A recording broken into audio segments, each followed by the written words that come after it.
Assalamualaikum warahmatullahi wabarakatuh.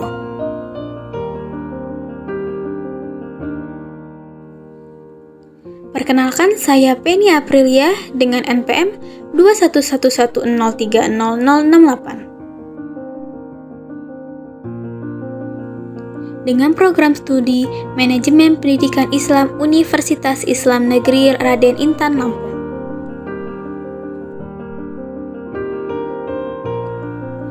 Mata kuliah Fikih dengan dosen pengampu Bapak Ahmad Saifullah MPD.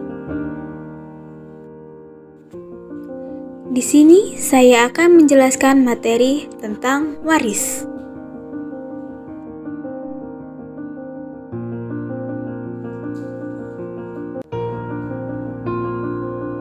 Apa sih itu waris?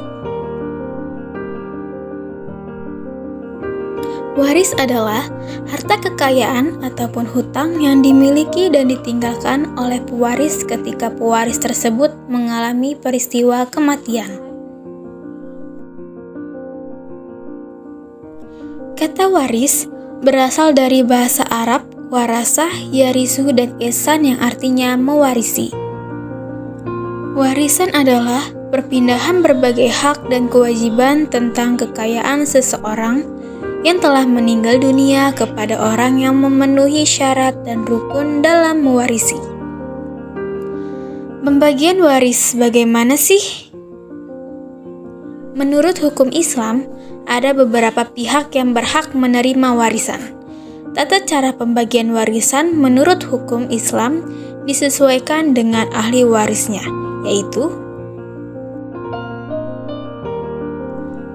anak perempuan. Bila hanya ada satu anak perempuan, ia berhak memperoleh setengah dari total harta yang diwariskan. Bila ada 2 atau lebih anak perempuan, maka 2/3 dari total warisan wajib diserahkan kepada mereka dan nantinya akan dibagi sama rata untuk mereka. Istri atau janda. Istri berhak menerima 1/4 dari total harta yang ditinggalkan bila ia dan pewaris tidak memiliki anak. Namun, bila pewaris dan istri memiliki anak, maka sang istri atau janda akan memperoleh 1/8 bagian dari total harta waris. Ayah pewaris. Ayah pewaris berhak menerima 1/3 bagian dari total warisan yang ditinggalkan anaknya. Namun, jumlah tersebut bisa diterima ayah pewaris dengan catatan pewaris tidak memiliki anak.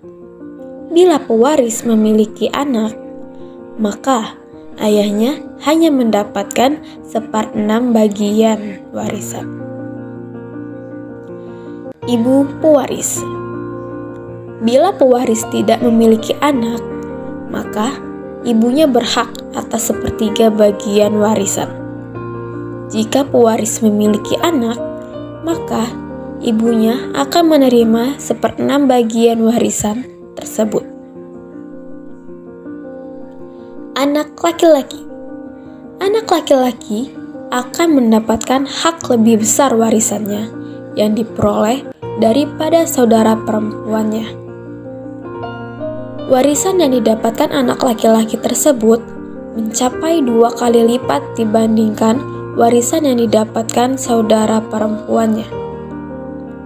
Jika pewaris hanya memiliki anak tunggal laki-laki, anak tersebut akan mendapatkan setengah dari total warisan ayahnya.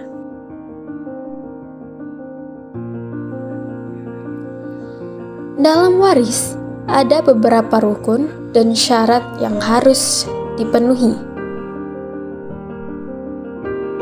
Ada berapa rukun warisan sih? Rukun warisan ada 3, yakni 1. Orang yang mewariskan atau al-mewaris. 2. Orang yang mewarisi atau al-waris. 3. Harta warisan atau al-maurits. 1. Al-muwaris, orang yang mewariskan. yakni mayit yang diwarisi oleh orang lain yang berhak mewarisinya.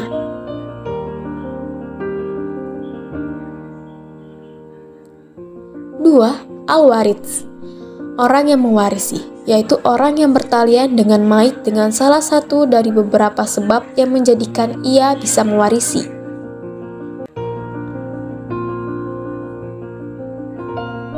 Tiga, al-mauruts, harta warisan, yakni harta warisan yang ditinggalkan mayit setelah kematian.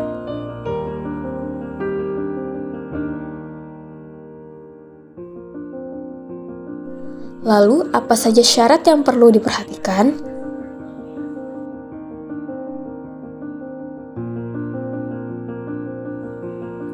Ada 4 syarat dalam warisan menurut Islam berdasarkan penjelasan Dr. Mustafa Al-Kin.